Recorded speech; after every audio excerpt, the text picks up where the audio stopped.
One thing about working with characters, you saw them put up with some horrible stuff sometimes.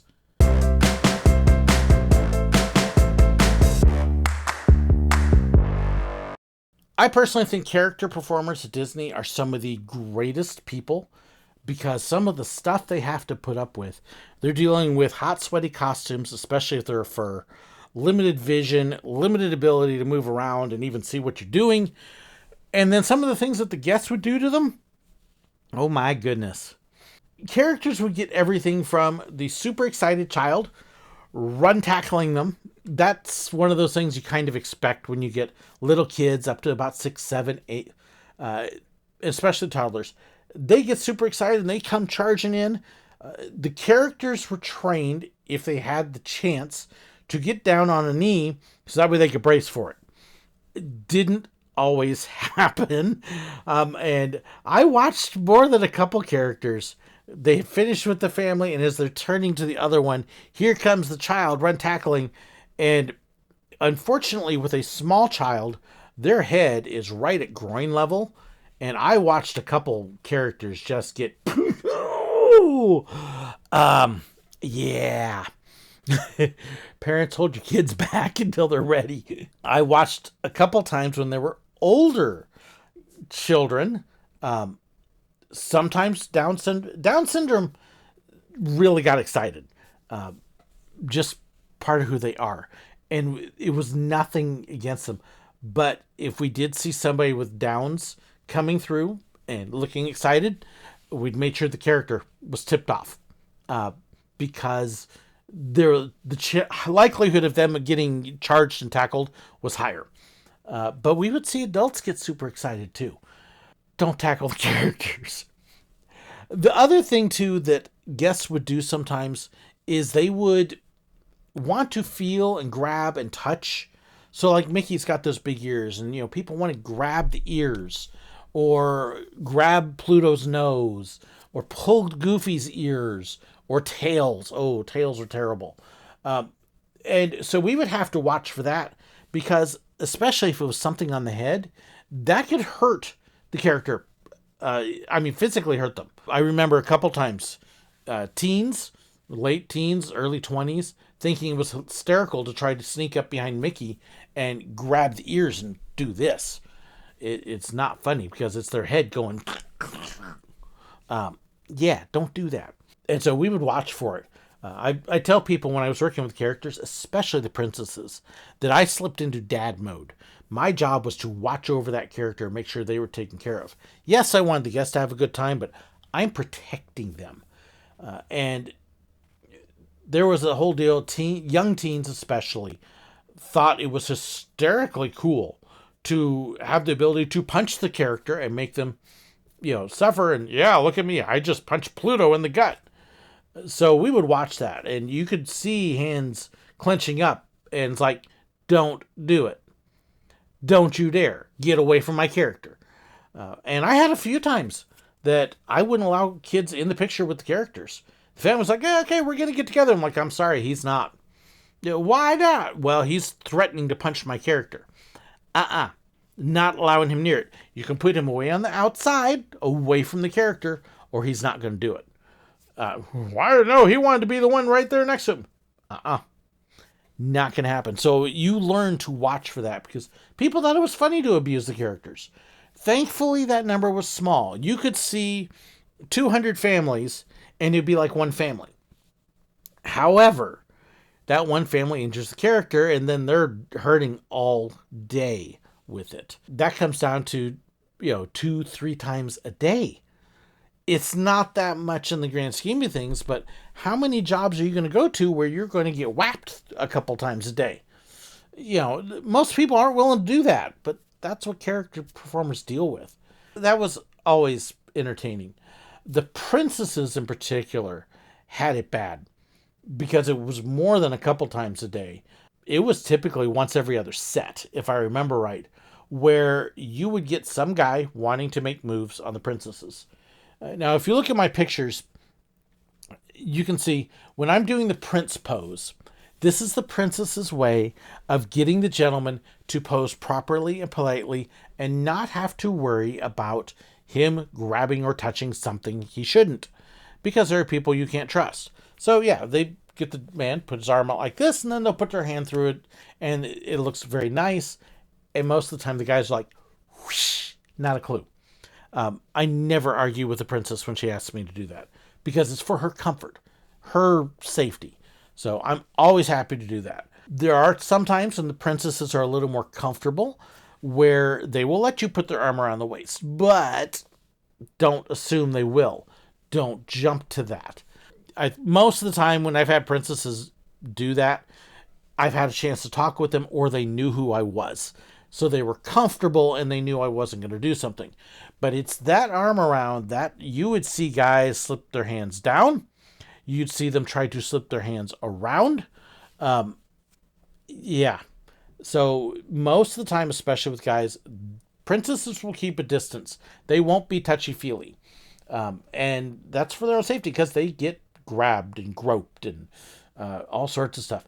I have watched men pass their phone numbers, pass their hotel keys to princesses, and they don't take it.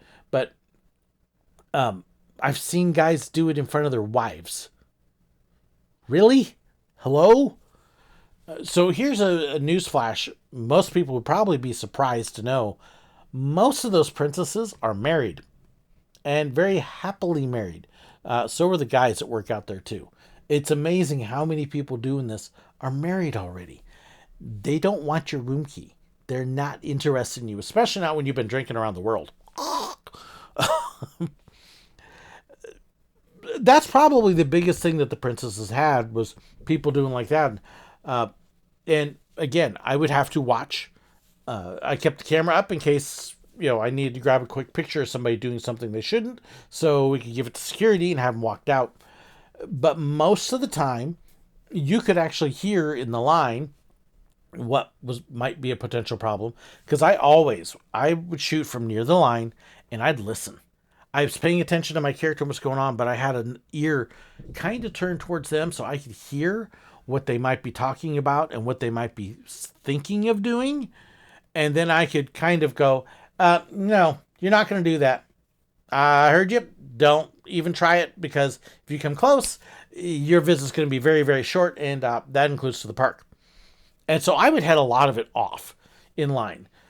Not every photographer could pay attention to this and that at the same time. But I very much made it a habit, because I didn't want the princesses to deal with it. I didn't want them to even have it suggest. I didn't want the regular characters to deal with it. We found that when the photographer could pay attention to their line and what was going on there, it would save a lot of the trouble up front. And I think that was one of the reasons why so many characters loved working with me, because I watched out for them. I watched here, I watched there. I would also watch the surrounding area, because every now and then somebody come running up with line. There's no line. Yeah, there is. And so there was a lot of me watching, and there were some character attendants that were great. A lot of them would take their job seriously, but there were a number of them too that they were just phoning it in. They're just kind of standing out there, oh, hi, how are you? And they're not paying any attention at all. And those especially, I'm like, okay, you just go watch the end of your line. Let me run the front, because I'm going to take care of things. And my characters loved me. My characters loved working with me. And that was a lot of it. I always, particularly at Epcot, always go back to the break room first before the day started. Hey, I'm the one working with you today. What's your routine? Here's what I do. Here's what I'm going to do to help protect you and make things smooth. Is there something else you want me to do or be aware of? Are there signals you want me to be aware of? Because a lot of the princesses would have, well, a lot of the characters, not just princesses, they would have hand signals to let you know that there was a problem or what was going on. Many people are familiar with, the hand over the eyes. Hey, I need to talk to you. There's something going on. There are other signals as well. Sometimes with some of the characters, I had signals that just they and I used. And it was things that people wouldn't see. Just even a simple hand gesture. I had one that liked to do a thumbs up, let me know everything was good. But if their thumb was just slightly crooked, hey, there's an issue. Or if their thumb was pointing, okay, I got my eye on them. There's something going on. So they really like to use their thumb. But yeah, I called them my fawns. Hey, we tended to work on a lot of things like that because we wanted things to go smooth, and I wanted to make sure that they were taken care of. One of the reasons that the World Showcase characters finish earlier in the day, they pretty much all are done before sunset, is because of the drinking around the world. And the number of people that get schnockered as they work their way around. And then when they're drunk, they want to go see a character. And yeah, that's not real good. The other thing that was interesting is most of those characters were out in the open. So they may be right down by the water. Snow White's got her well. Donald's got kind of his backdrop. We hated that backdrop. They designed that whole thing without asking the characters, the photographers. Oh, terrible. Sun is glaring right in Donald's face, so he overheats. And it's terrible lighting of the pictures. We were so frustrated when they built that because it was just wrong in every way. Anyways, so the characters all had these outdoor locations by the water. It's Florida. It rains from end of April through end of September. It rains most days. So they've got to have a rain location. So you learned where those locations were. For example, Mulan would move from outside the temple into it.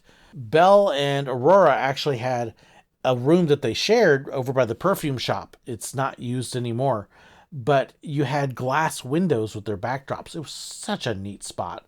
I actually really liked their rain spot. Jasmine had an indoor spot in the back of Morocco that they actually use much more often now as their regular location. So most of the characters had rain locations, and if it started to rain, you went with the character. There were a couple that did not. Snow White, notably, did not have a rain location, and our deal when Snow White wasn't out was we were supposed to be in the middle of the pavilion, and it's pouring rain, so we kind of laughingly said that we loved working with snow, because if it started to rain, you just went to Snow White's break room and you waited, because you couldn't shoot anywhere on location around the pavilion. The only indoor location there was really the restaurant or the gift shop, and you're not supposed to shoot in those. So you'd kick back. I had one day with snow that we probably sat in her break room for 5 hours before they finally sent us home. Yeah, that was a rough day. The other thing that was interesting, though, particularly at Epcot, because they were outdoors and working in the middle of the sun, that was probably the place that I saw the most dramatic entries into the break rooms, because they would come in and they had been out there sweating and working. And the one thing with with entertainers is they are used to back rooms. That door opens, and as soon as the door into the break room shuts, pieces go flying. My goodness, it's hot, it's sweaty. So if you're working with fur characters, you may see an arm go there and a leg and a head go there, and they're getting out of that stuff as quick as they can. I kind of laughed with a couple. There were a couple of the princesses, they liked to razz me because we would walk into the break room and I would kind of turn and let them, do their whole changing everything as they're going. And they're like, why do you do that? I'm like, I'm married. I want to be polite, show you respect. Oh, I like being respected.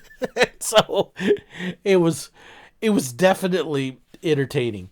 I had one Snow White that she liked to throw her shoes at me because she gets in, she kick her shoes off.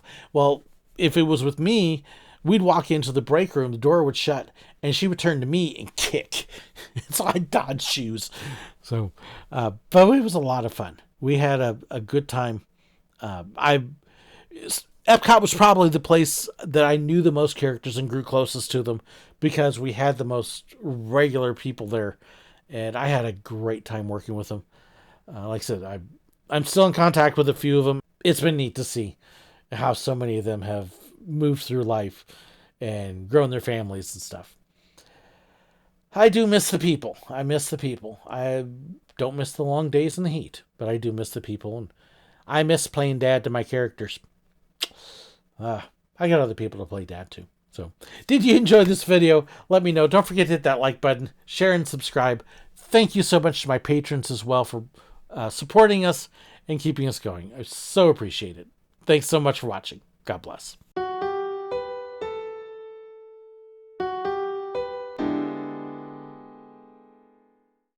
Hey, what's that button?